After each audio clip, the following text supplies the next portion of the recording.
نحمده ونصلی علی رسولہ الکریم اما بعد فاعوذ باللہ من الشیطان الرجیم بسم اللہ الرحمن الرحیم الصلاۃ والسلام علیک یا رسول اللہ وعلی آلک واصحابک یا حبیب اللہ۔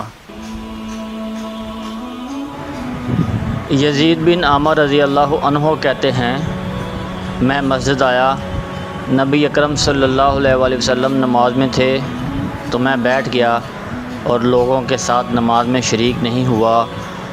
آپ صلی اللہ علیہ وآلہ وسلم نماز پڑھ کر ہماری طرف مڑے تو مجھے یزید بن عامر کو بیٹھے ہوئے دیکھا۔ آپ صلی اللہ علیہ وآلہ وسلم نے فرمایا، یزید کیا تم مسلمان نہیں ہو؟ میں نے کہا، کیوں نہیں اللہ کے رسول، میں اسلام لا چکا ہوں۔ آپ صلی اللہ علیہ وآلہ وسلم نے فرمایا، پھر لوگوں کے ساتھ نماز میں شریک کیوں نہیں ہوئے؟ میں نے کہا، میں نے اپنے گھر پر نماز پڑھ لی ہے، میرا خیال تھا کہ آپ لوگ نماز پڑھ چکے ہوں گے۔ تو آپ صلی اللہ علیہ وآلہ وسلم نے فرمایا، جب تم کسی ایسی جگہ آؤ جہاں نماز ہو رہی ہو اور لوگوں کو نماز پڑھتے ہوئے پاؤ تو ان کے ساتھ شریک ہو کر جماعت سے نماز پڑھ لو۔